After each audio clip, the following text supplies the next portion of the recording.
सब लोगों के आने का बड़ा शुक्रिया।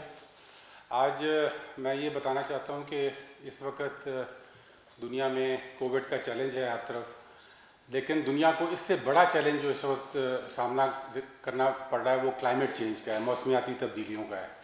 तमाम दुनिया में इस वक्त इसके असरात जो हैं वो रूनुमा हो रहे हैं और कोविड की तो अल्लाह के फजल से हमें वैक्सीन मिल गई है।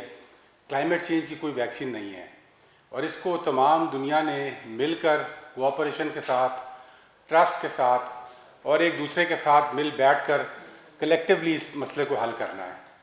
इस सिलसिले में पाकिस्तान का जो किरदार है वो बड़ा अहम है, क्योंकि पाकिस्तान जो है वो दुनिया के मुतासिर तरीन ममालिक में शामिल है। इस साल जो कैटेगराइजेशन हुई है उसके अंदर एक स्पेशल कैटेगरी बनाई गई है कि 3 ऐसे ममालिक हैं दुनिया में जो कि क्लाइमेट चेंज की वजह से कंटिन्यूसली मुतासर हो रहे हैं।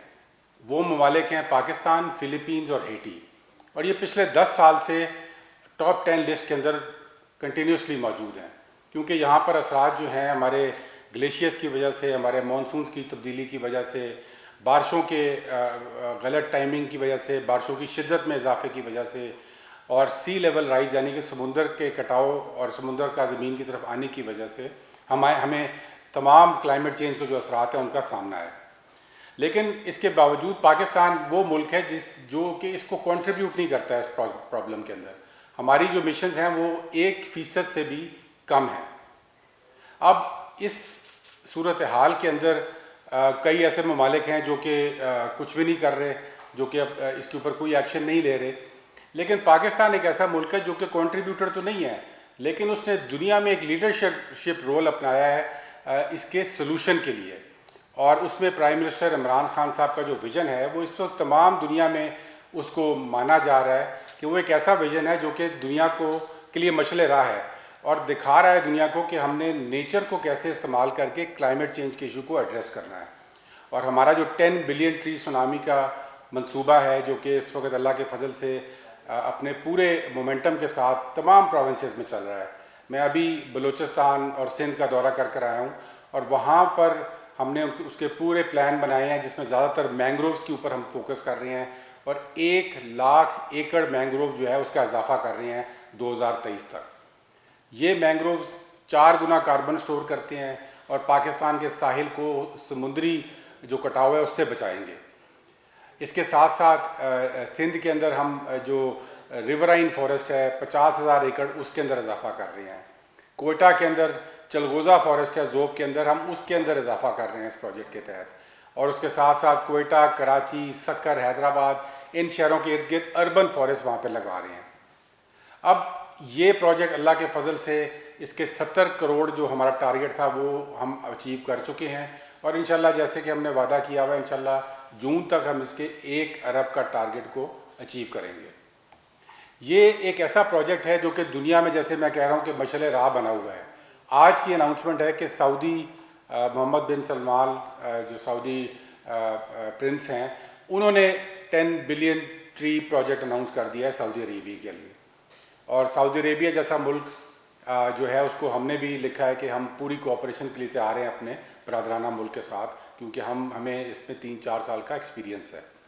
अब मुझे अफसोस इस बात का होता है कि जब हमारी अपोजिशन की सियासत जो है वो जनाजे की तरफ जाती है, जिस तरह आजकल आप PDM की सियासत देखें उसकी बिल्कुल बारे में से हवा निकल गई है।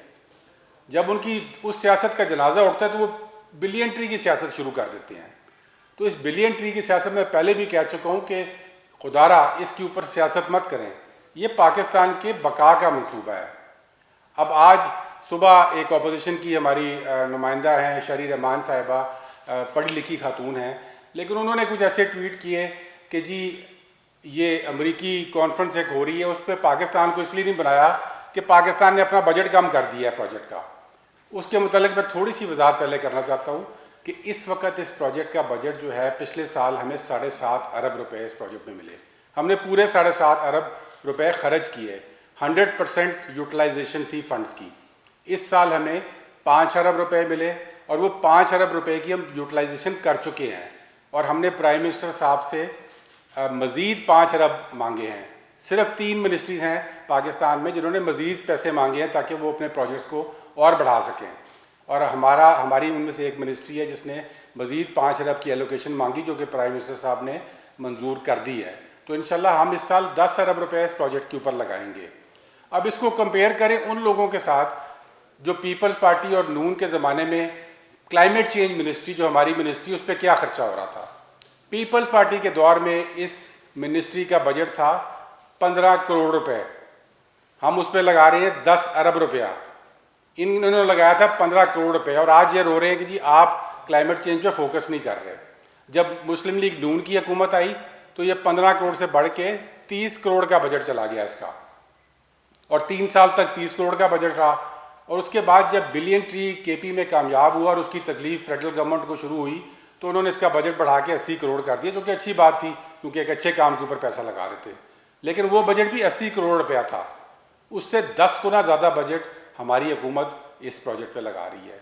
उससे 10 गुना ज़्यादा मेहनत हम पाकिस्तान में शजरकारी के ऊपर कर रहे हैं, और ये इसलिए कर रहे हैं कि यह पाकिस्तान की ज़रूरत है। पाकिस्तान के फ्यूचर को अगर हमने बचाना है, अपने नौजवानों के फ्यूचर को बताना है, तो हमारे प्राइम मिनिस्टर साहब का ये विज़न है कि हमने इस मुल्क में शजरकारी करनी है ताकि हम मौसमियाती तब्दीलियों से मुकाबला कर सकें। ये दरख्त ना तो हम अमेरिका की खुशनुदी के लिए यहाँ पे लगा रहे हैं और ना ही किसी कॉन्फ्रेंस में जाने के लिए लगवा रहे हैं, ये पाकिस्तान की बेहतरी के लिए दरख्त लगाए जा रहे हैं यहाँ पे। अब कुछ लोगों को ये तकलीफ हुई कि जी अमेरिका में 40 मुल्कों का कॉन्फ्रेंस हो रही, तो पाकिस्तान को क्यों नहीं बुलाया उसमें। मैं उसकी वजाहत ये करना चाहता हूँ कि अमेरिका पेरिस एग्रीमेंट से बाहर था। प्रेसिडेंट ट्रंप साहब जो थे वो पेरिस एग्रीमेंट के मुखालिफ थे, साइन करके वो पेरिस एग्रीमेंट से बाहर निकल गए। उसके बाद जो क्लाइमेट चेंज की टॉक्स हैं वो यूनाइटेड नेशंस के फ्रेमवर्क के तहत होती हैं, और जब बाइडन साहब आए तो इन्होंने दोबारा पेरिस एग्रीमेंट में वापस जाने का फ़ैसला किया, और उस फैसले के बाद उन्होंने 2 किस्म के ममालिक जो हैं उनको एक मीटिंग के लिए बुलाया है। उसमें एक ममालिक तो वो हैं कि जो कि इस मसले का जो कंट्रीब्यूटर है वो हैं, यानी कि 80% जो दुनिया की एमिशंस हैं वो सिर्फ 17 मुल्क पैदा करते हैं। उन 17 मुल्कों को बुलाया क्योंकि वो इस मसले को पैदा करने वाले हैं। अब जब वो हल की तरफ कुछ जाना चाहते हैं तो उन लोगों से पूछेंगे जिन्होंने इस मसले को पैदा किया है। पाकिस्तान उसमें शामिल नहीं है क्योंकि पाकिस्तान, जैसे मैंने बताया, सिर्फ 1% से भी कम एमिशंस कंट्रीब्यूट करता है। दूसरे वो ममालिक हैं जिनको एग्जिस्टेंशियल थ्रेट है, यानी कि वो छोटे आइलैंड स्टेट्स, एंटीगा हुआ, बारबेडोस हुआ, छोटे छोटे ममालिक हैं जो कि आइलैंड स्टेट्स हैं, जिनको ये ख़तरा है कि वो समुंदर बुर्द हो जाएंगे क्लाइमेट चेंज की वजह से, समुंदर उनके ऊपर आ जाएगा और वो मुल्क ही ख़त्म हो जाएंगे। तो उनका वहाँ पर वो रोना धोना सुनना चाहते हैं, उनकी जो इम्पैक्ट्स हैं, उनके जो मसाइल हैं वो सुनना चाहते हैं कि वो क्या हैं, तो इसलिए उन ममालिक को बुलाया है। अब इसमें पाकिस्तान का कंट्रीब्यूशन ये हो सकता है ज़रूर कि पाकिस्तान जाके वहाँ पे ये बताता कि पाकिस्तान ने जो कुछ किया है, पाकिस्तान तो सलूशन की तरफ जा रहा है। पाकिस्तान बातों से निकल के पाकिस्तान तो मसले के सलूशन को दिखा रहा है दुनिया को, और इस सलूशन को दुनिया ने फॉलो किया है। यूनाइटेड किंगडम ने बिलियन ट्री प्रोजेक्ट स्टार्ट किया, न्यूजीलैंड ने बिलियन ट्री का प्रोजेक्ट स्टार्ट किया और बिलियन ट्री के नाम से स्टार्ट किया, और आज जैसे मैंने आपको बताया कि सऊदी अरेबिया ने 10 बिलियन ट्री प्रोजेक्ट स्टार्ट किया। ये इसीलिए हो रहा है कि एक हमने सोल्यूशन ऐसा ग्राउंड पे दिया है और ख़ाली बातें नहीं की, ग्राउंड पे करके दिखाया है और उसको इंटरनेशनली रिकग्नाइज करवाया है, और उसको इंटरनेशनल ऑर्गेनाइजेशन से हमने वेट करा के उसको प्रॉपरली सर्टिफाई करवाया है। WWF, IUCN, FAO, ये वो इंटरनेशनल ऑर्गेनाइजेशन हैं जो आज भी हमारे इस प्रोजेक्ट की क्रेडिबिलिटी को इंडिपेंडेंटली मॉनिटर कर रहे हैं। तो इंशाल्लाह ये प्रोजेक्ट एक मशले राह है दुनिया के लिए, और जो दुनिया ने क्लाइमेट चेंज के ऊपर फैसले करने हैं वो अमेरिका की इस मीटिंग में नहीं होने, वो होने यूनाइटेड नेशंस के फोरम के ऊपर, और उस फोरम के ऊपर पाकिस्तान एक कलीदी किरदार अदा करेगा। पाकिस्तान इस वक्त यूनाइटेड नेशंस की क्लाइमेट चेंज नेगोशिएशंस जो कि ग्लासगो में होनी है उनके ब्यूरो का हिस्सा है। ब्यूरो का मतलब ये होता है कि ब्यूरो में 6 ममालिक होते हैं। 6 ममालिक, तमाम जो 225 ममालिक हैं उनमें से 6 ममालिक चुने जाते हैं जो कि नेगोशिएशंस को स्टीयर करते हैं, और पाकिस्तान उसका वाइस प्रेसिडेंट भी है। तो इंशाल्लाह ये नेगोशिएशंस जब होंगी नवंबर में, पिछले साल होनी थी और अब इस साल नवंबर में होंगी, तो उसमें पाकिस्तान का एक कलीदी किरदार होगा। फिर पाकिस्तान ग्रीन क्लाइमेट फंड को चेयर कर रहा है, पाकिस्तान उसको को चेयर करता है। ये वो फंड है जो कि दुनिया में क्लाइमेट चेंज के लिए फंडिंग और पैसे देता है, और पाकिस्तान को उसकी को चेयर करने के लिए चुना गया है। ये भी बड़ी अहम एक सीट है। इसके अलावा यहाँ पर दो बड़ी अहम कॉन्फ्रेंसेस हुई यूनाइटेड नेशंस की, जिसमें यूनाइटेड नेशंस के सेक्रेटरी जनरल ने तमाम ममालिक को इकट्ठा किया, और उसमें हमारे प्राइम मिनिस्टर इमरान खान साहब को, जो टॉप 10 लीडर्स थे जिन्होंने क्लाइमेट चेंज पे बात की, उसमें हमारे इन्हीं इक़दामात की वजह से इमरान खान साहब ने भी बात की टॉप 10 लीडर्स के अंदर।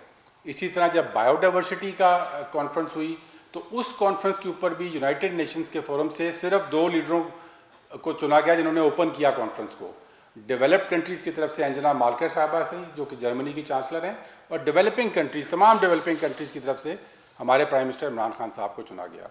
तो इनकी लीडरशिप हमारे प्राइम मिनिस्टर की क्लाइमेट चेंज के ऊपर दुनिया में इस वक्त बिल्कुल एक्नॉलेज्ड, और सारी दुनिया ये देख रही है कि पाकिस्तान जो इक़दाम कर रहा है वो किस तरह कामयाब हो रहे हैं ग्राउंड के ऊपर। इसी तरह वर्ल्ड इकनॉमिक फोरम ने मुख्तलिफ अपने जो पैनल्स हैं और उनके जो मुख्तलिफ वीडियोज़ उन्होंने बनाई गई हैं, कुछ 6 या 7 वीडियोज़ वर्ल्ड इकनॉमिक फोरम सिर्फ पाकिस्तान के जो इक़दाम हैं ग्राउंड के ऊपर उनकी रिफ्लेक्शन पे बना चुका है। तो ये तमाम फोरम इंटरनेशनली पाकिस्तान की क्लाइमेट चेंज के ऊपर काम को रिकग्नाइज़ कर रहे हैं। तो इसलिए बड़ा मज़े का खेज़ है, और मैं तो बड़ा अम्यूज़ हो रहा था कि सुबह से मुख्तलिफ़ किस्म की ख़बरें स्पेशली सोशल मीडिया पे हमारे चल रही थी, तो मैंने ज़रूरी समझा कि आके इसकी वजाहत करूँ कि पाकिस्तान का एक लीडरशिप रोल है और रहेगा, और इसलिए रहेगा कि पाकिस्तान ग्राउंड के ऊपर परफॉर्मेंस दिखा रहा है और ग्राउंड के ऊपर रिजल्ट्स दिखा रहा है, ग्राउंड के ऊपर क्लाइमेट चेंज के सॉल्यूशंस दे रहा है दुनिया को, जो कि दुनिया के ममालिक फॉलो कर रहे हैं। तो इसलिए ये कहना जी कि आपकी फंडिंग कम हो गई तो आपको नहीं बुलाया, कोई कह रहा है कि आम के दरख्त कट गए तो आपको नहीं बुलाया, तो ये एक बड़ा मज़े का खेज़ एक तमाशा चल रहा है। तो मेरा PDM से यही गुजारिश है कि आप अपनी सियासत तो आप खो बैठे हैं, ख़त्म हो चुकी है आपकी सियासत, अब ये बिलियन ट्री वाली सियासत ना करें। इसका नुकसान पाकिस्तान को होता है, क्योंकि ये पाकिस्तान की बेहतरी का, पाकिस्तान के फ्यूचर का, पाकिस्तान की आने वाली नस्लों का प्रोजेक्ट है जो कि इमरान खान साहब ने शुरू किया है। तो आप सबको भी इसको सपोर्ट करनी चाहिए और इसको आगे लेके चलना चाहिए।